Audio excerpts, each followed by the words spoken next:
Hello, Ray Phoenix here. Welcome to Let's Play Ratchet Deadlocked Part 18. We're doing another random weapon. Well, it's not really random because we're collecting the weapons as they appear.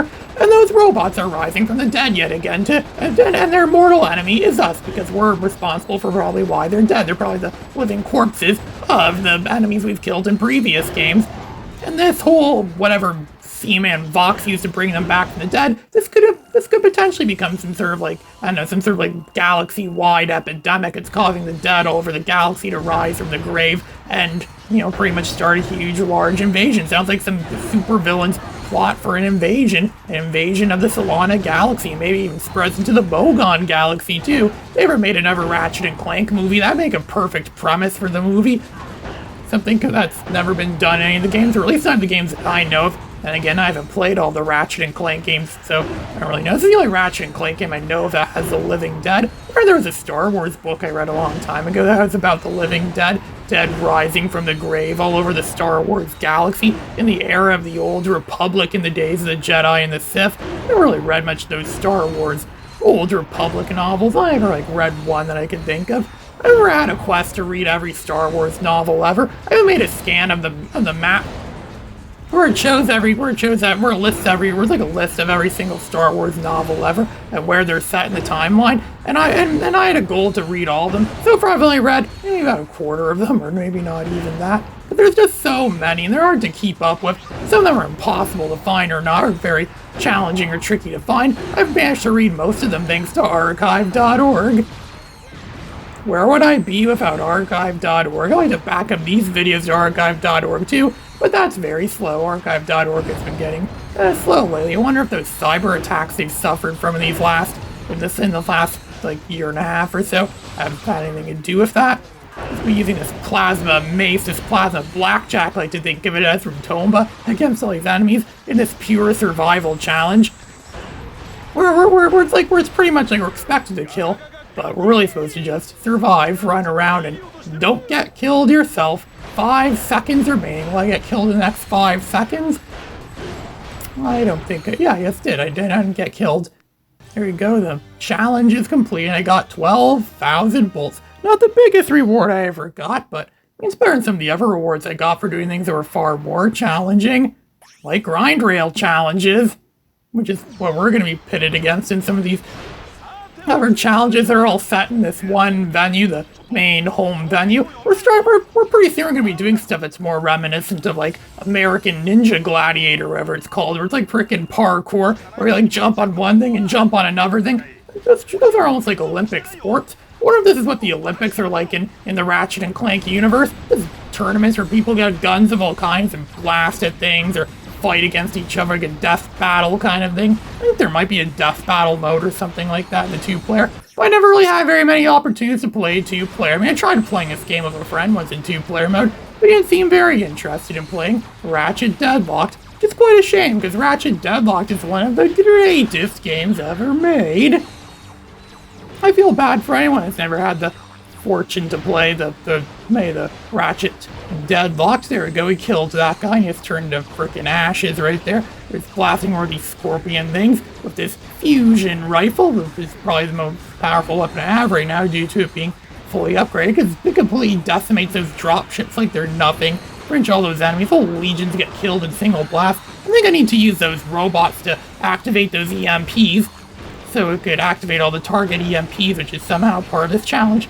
This is kind of like in some of those challenges they have where it's like, oh, you have to raise the flag first where the enemy raises the flag. Or like what Mario does when he gets to the end of a level and he has to raise the frickin' flag at the end of the original Super Mario Brothers. I think that's one. I think it might be one of the few one of the only Mario games I know where he actually does that. I don't think they really had flag raising things in other Mario games that I'm aware of. Remember Super Mario Bros. 3 had Mario collecting a freaking card at the end. Congratulations, you got a card. And you get 3 of them, it's like a 1-up kind of thing. Of course, this game wouldn't have anything like that, because this game doesn't have lives. That's something that people have made that rough trigger, that god-awful rip-off of Ratchet and Clank. They put lives in that game, which made it really hard. Imagine what Ratchet and Clank would be like if it had lives. Lives were kind of a dated idea in video games. By the time Ratchet and Clank came out, Insomniac Games knew that back in 2002. Everyone was starting to know that back then, too. back in those days when the original Ratchet and Clank was made. It's quite impressive actually how Insomniac Games got so much right the first time, and then they got so much right even more the second time, the third time, the fourth time, so on and so forth. I think we got most of the EMPs set up or things what are you supposed to do? I wonder what the true purpose of this is. Maybe it's like in Small Soldiers, I had to use EMPs to destroy all the toys to fry their brains out. Or like those EMP grenade things they had in the original Star Wars Battlefront. And what's their prize for this one? It looks like it said 18,000 bolts. That is 18,000 bolts for doing that challenge. That's really a lot. I'm still nowhere near my goal of getting 2 million bolts to get that weapon. I had no idea what this challenge was at first, thinking, what the hell is this? What are we supposed to be doing here? It took me a while before I realized, oh, it's kind of like Missile Command or those kinds of games where you want to stop the enemies from reaching that red wall. And every second they spend behind the red wall takes away the score on the right hand, or that number of 100 out of 100 there. And if it gets to 0, you lose the challenge. If you lose the challenge, you get to 0, or if you get killed before the time runs out. We're just trying to destroy things and defend that red wall. I don't know why enemies want to run into a red wall, or why we would want to stop anything from getting to the red wall either, but apparently it's the most important thing in this challenge, so we're going to play this challenge, this sporting event thing. I imagine these are kind of like sports events. Well, you know, Seaman Vox is the least sportsman-like person we know of. It doesn't seem like he practiced pretty good with sportsmanship. Then again, he's just a corporate executive. Since when do corporate executives know anything about anything? Some of them are some of the dumbest people in the world. Why do you think so many stupid products get made? Like, sure, Ratchet and Clank is known for being a game that stands against commercialism and the corporate world. I mean, that was Insomniac Games' way of saying executives are some of the scum of the earth, and they don't really know anything. Now, why do you think Nickelodeon puts out so many stupid shows a lot of the time? Because those executives just know jack about what's successful and what's not. Taking risks is a big part of, like, you know, making something. But then again, some things were just clearly not worth the risk. Maybe that's why Nickelodeon's in such decline these days. Because they don't like to take risks anymore. They just rather just milk stuff they already have. There's already like 1 billion different Nickelodeon shows that exist in total. So maybe they don't need to do any more. Do we really need to have any more shows when we already have billions of other shows? I just got a nanotech upgrade from all that. I think it's at like, what does that say, 59 now, I think, or 50, 58 or 59 nanotech now. I'm getting richer and richer in nanotech. I think there's going to be some other challenge coming up soon. It's going to be like, going to take like 10 frickin' hours to complete. So this is going to be 10 hours of me attempting stuff. And I don't think anyone would want to see that. These challenges can be brutal sometimes, and they can be easy sometimes too. They're quite inconsistent. This game is known for having some inconsistent difficulty, inconsistent points. And I think there should have been a Ratchet Deadlocked too. Imagine they made a sequel to this game where it was like you had even more intensive battles. And oh look, one of those enemies got behind the red wall. Apparently that's what happens, just sucks away the life out of it. Why they made a sequel to this game, Ratchet Deadlocked 2 or something like that, where it's just more gladiator battles, maybe it has more of a story. You can play as other characters from Ratchet and Clank in it, and they have different powers and abilities, and then there's different types of weapons and different challenges. It could have more variety too, including actual racing. I mean, we've seen racing in the other Ratchet and Clank games. They could put racing into it too, maybe even some arcade-style combat games, you know, like Robotron 2084, but it's Ratchet and Clank. That'd be awesome. Or like in 1941, or Ratchet and Clank 1941. That sounds like a pretty good idea too. I'd buy that for $1 if I saw that somewhere. Yeah, I doubt that ever get made. It sounds too perfect of an idea, and perfect ideas never get made. If you use a rocket launcher, one shot and it decimated all 3 of the things. They should call it the Decimator. I think that name was already used by that weapon in Ratchet and Clank Up Your Arsenal. I think that's the weapon the Annihilator later became. And that's very much Up Your Arsenal's answer to this weapon we're using right now. The Rocket Launcher. I didn't say that. It looks like it'd say Rocket something or Rocket something in Japanese. It's written in katakana, and that's the alphabet in the best of reading. There's this gunship thing. This is going to be blasting at us. It's a good thing they made it so when you walk into one of those hypershot things, those swing shot points, it just automatically switches you to the gadget and you swing from it. Something the first 2 games didn't have. Something the original Ratchet and Clank also didn't have is when you press and hold the triangle button to switch a weapon or gadget, it doesn't pause the game. If they figure that, well, if you want the game to go faster, if you're in a tight jam, you can just quickly switch it without having to stop the game or disrupt your gameplay. But then they probably later figured, yeah, but doing that interferes with your gameplay too. It's better to just pause the game when you switch your weapons. That's probably what they figured, and I think they were kind of in the right for doing that. They're always in the right for doing things. You know, Insomniac Games like the master game developers, and some people, I know, don't really appreciate them, or not care about them, or not think they're that good or whatever.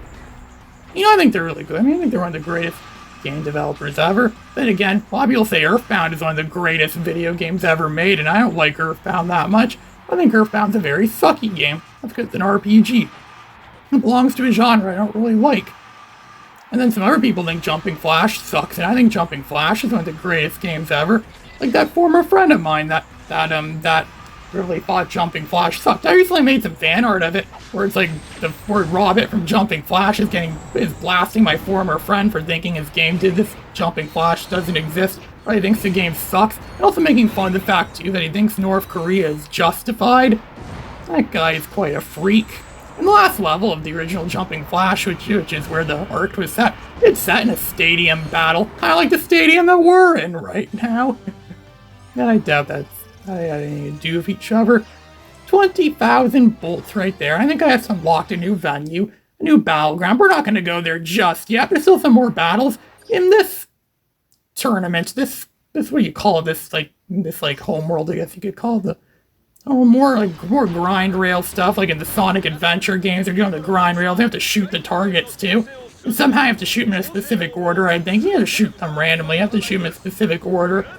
It actually works best if you use the dual Viper Swiss, because those use the least amount of bullets. You just need one bullet, essentially, one shot, and then it activates accordingly or activates something. And somehow it changes the trajectory of the grind rail, so it lets you go to the next